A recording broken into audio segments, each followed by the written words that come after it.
Hi guys, this is Sumner, the founder of thelandpioneer.com, home of the very best deals on raw land. And today I'm putting together an educational kind of how-to guide on how to buy land in Colorado, right? Colorado is one of the hottest land markets currently in the Southwest. It's a beautiful state with all sorts of different landscapes and there's different topography and different land types. And it's a product that we sell often, right? We sell a lot of land in Colorado. And it's really just a byproduct of the fact that there's a lot of people that want land in Colorado.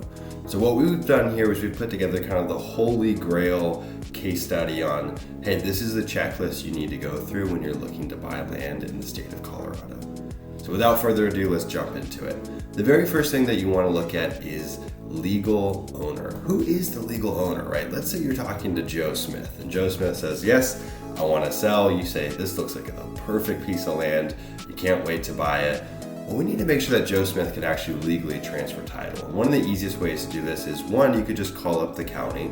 Let's say, for example, Joe Smith owns a piece of land in Costilla County, Colorado.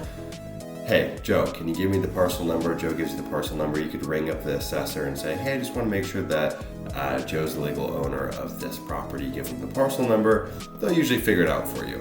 Now, if it's a more advanced county, and this is becoming more and more true these days, you can go on the assessor's website. They'll have a property search function.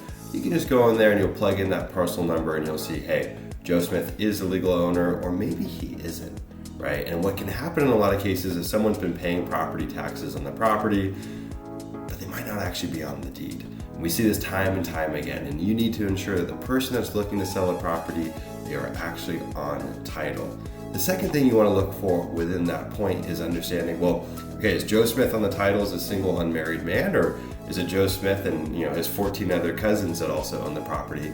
Because if it's the latter, you're going to need to ensure that everyone's on board to sign. All 15 parties would have to say, yes, we're ready to sell.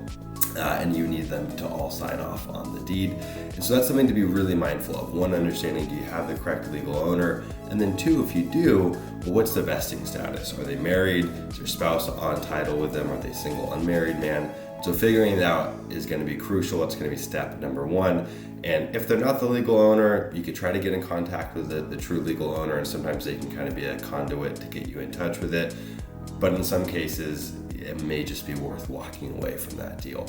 The second thing that we need to be really mindful of, and this is a pitfall that I see a lot of people fall into, is understanding, does the property truly have legal access, right? Because you might ask Joe Smith in that example and he says, oh yeah, just go up that dirt road and it'll take you up to the property. But does that dirt road cross through someone else's land? And if it does, is there a deeded easement in place? Most times there's not. Right? And so we need to figure out, let's look at a plat map. Is there truly road access to this property? Or again, if the county's more advanced, you can go use their GIS mapping tool, put in the parcel number, and it will show you, hey, yeah, there is legal access to this property. Here's the county road. Property's got road frontage. Here are the property lines. So that's going to be critical. It's just ensuring that we can actually legally access this property. Now, the third point, and this kind of ties into the legal access portion, is, well, the property does have legal access, but does it have physical access, right? And we've seen this many, many times. The property looks like it has a road going to it. Then you actually drive out there and you're like, oh, this road's at a 45-degree angle going up a cliff and it's all rutted out and it's just really gnarly and you probably would need an ATV to get to the property. That's not necessarily always a deal breaker, but it's something to be really, really mindful of. One of the ways that we figure this out, one is go to the property. But if you can't do that, you can get the coordinates for the property, put them on Google Earth, and start panning around, right? Look at it from different angles and try to figure out what's the topography, what's that road look like? Are there neighbors who are also driving on that road, or does it look like the road hasn't been driven on in decades? And so figuring out, does the property actually have physical access? Is it going to be something that you're going to be able to get your car to? And do you have a car that's even suited for getting to a property like that? Fourth point that we want to look at is restrictions and how those restrictions relate to the use case that you have in mind for the property, right? We get a lot of folks that reach out, for example, and they say, hey, I'm looking for land where I can go pitch a tent on it whenever I want, and I just want to go use it in the summers, and I don't ever want to build on it. Well, that's great, but let's ensure that the actual restrictions on the land would support that, right? Because the reality is nowadays, pretty much every property is going to have some level of restriction. The idea of truly unrestricted land is kind of it's a pipe dream in a lot of cases. There are some places where that does exist, but in most instances it's just people that aren't following the guides or the restrictions, and they're just doing whatever they want on the land and they think it's unrestricted, but they could get in trouble, right? And counties typically don't take a proactive approach. They're not out there with helicopters looking for people that are breaking the laws on their land. But if someone does call in and a neighbor reports you, yeah, they'll get reactive and they may slap you with a fine or something along those lines. So it's really important to understand, whatever that goal is, whatever the use case is for you, whether it's building a tiny home or camping on the land or parking an RV, does the property support that, right? Most properties are going to have minimum square footage. They're going to have rules around RVs. They're going to have rules around camping. And so ensuring that it actually meets your needs is going to be critical. A lot of times this information can be gathered with a quick phone call to the county. You give them the parcel number, give them the location, and they'll rattle off, hey, this property is zoned XYZ. This is what you can do on the land. And then you can quickly suss out, yes, this is going to work for me. Or no, I wanted to build a 200 square foot tiny home and the square footage minimum is 600 square feet. You probably either need to change your build plans or maybe just walk away and look for a different property. The fifth point is utilities. And utilities are kind of a sticky wick, right? Because a lot of times utilities, they may be close to the property, but just because utilities are close to the property doesn't mean it's necessarily affordable to plug into them and actually get them run to your property, right? Just moving a power line 200 feet can cost, in excess of $10,000. And so figuring out how easy is it going to be to actually get utilities to the property, and what kind of utility options are there out there, right? Are you going to need septic or is there sewer? Are you going to have city water? Do you need to drill a well? Is there power in the area, or are you going to have to go with like a more off-grid kind of solar or wind type setup, or maybe you just need a generator? And so figuring out what is already in existence within proximity to the property, then figuring out the feasibility and the cost to actually run those utilities to the property. And that will kind of suss out, hey, is it better to go with a more off-grid setup, or can I tap into what's already existing next to the property, and we'll have a good sense of what it's going to cost. Just because utilities are close to the property, though, don't fall for the trap that it's necessarily going to be easy to utilize them. In a lot of instances, everything is going to need a meter as well, right? So you pull the power to the property, well, now you're going to need a meter. Same thing with the water. You pull the water lines to the property, great. Well, now you also need a water meter, and those costs can add up really, really quickly. The sixth point is an obvious one, but it's something that I see often overlooked, and that's understanding market value, right? Land is an incredibly inefficient market. It's very different than buying a single family home where you can say, hey, the neighbor's house sold for this amount per square foot, or sold for $300,000. So this house has got the same floor plan and it's listed at $290. It must be a good deal. Land varies wildly, right? You have less comps out there for sold properties that you can reference. And then also, features range. Maybe that property had more trees and so it's worth more, or maybe it's worth less, or what have you. And so it's really important to try to get a good gauge on what a good market value is. And typically we'll use sites like Zillow, Lands of America, Land Watch, and just go on there and kind of suss out, hey, what's the typical price per acre? The properties that have sold, did they have utilities? Did they not have utilities?